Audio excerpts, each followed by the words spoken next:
college football championship, the playoff. It's finally here. We've been waiting for this thing all year long. We talked about how back in June, like, hey, could sit down. If you gave me 5 teams, I could probably guess maybe 6. Out of those 6, I could get all 4 playoff teams. Well, that wouldn't have happened this year.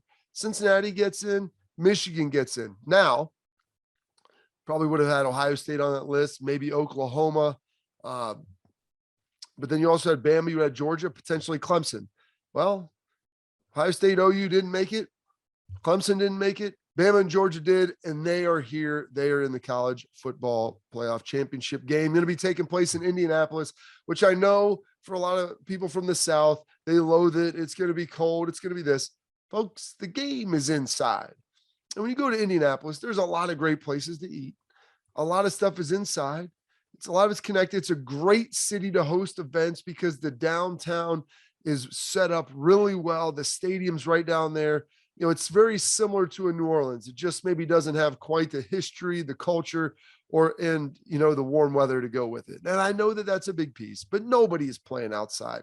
So let's not worry too much ultimately about that. But it's going to be a great venue. I think it's going to be a really good game.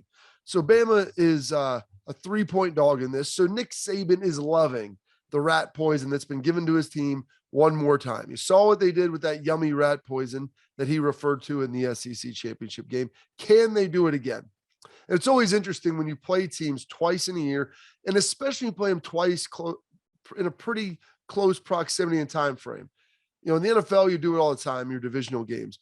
Played the Philadelphia Eagles actually 3 times in 2009 and played them back-to-back, last game of the season and then playoffs. And there was a lot going into the last game of the season. Whoever won the division and hosted the other team the next week. Dallas Cowboys, fortunately, won both of those games. But preparing for that second week, you start thinking like, well, we did this and it worked. Will they do something to take advantage of it? Will they change what they did? They did this well. Will they stick with it? And, so you get in your head a little bit. And so with only a game separating these teams, and I know there's more time, but time it can be your enemy to start thinking about it and chasing ghosts. You only have really one game to analyze this. And, so Bama, as you look at this, has won with Nick Saban the last 4 against Georgia. And you have to wonder, like, is Nick in Kirby's head? I think half of the time that Georgia's had a better team. Heck, they've led, I believe, in almost every game. And some of them deep in the second half and couldn't pull it out. And so you begin to wonder, like, will Kirby start doing things that he hasn't historically done? Or will he just kind of lock in and ultimately try to do what they did, just do it better and maybe not let the game get away from them? And understand that Bama, what they did against the Georgia defense, spread them out. A lot of quick screens, swing passes outside, lateral runs, up tempo, wear that terrific, tenacious defensive line out, tire them out. Then you can run the ball a little bit with Robinson. Then you have some drop back passing availability with Bryce Young, and he's gonna have all day to throw. Now they're not going to have Mechie, which is a big deal, but they still have Jameson Williams. And Cincinnati's got a pretty good front. I mean, they were able to get after Bryce Young a little bit. Now, Georgia even takes that to another level and with more guys. But since he probably has a better overall secondary with Kobe Bryant and Sauce Gardner, they were still able to throw the ball some. Now, they loaded it up and ran a lot against Cincinnati. I think that's really a function of how Cincinnati was built and what they wanted to do. They weren't going to let them beat them over the top, and they were going to yield some rushing yards up front. Georgia, I think, would be wise to take that approach. Build the net. Force Bama to drive it on you. And in turn, I think if you can get in a slugfest, that is Georgia's pathway to victory. But you cannot give up the big plays. You can't give up those crossing routes.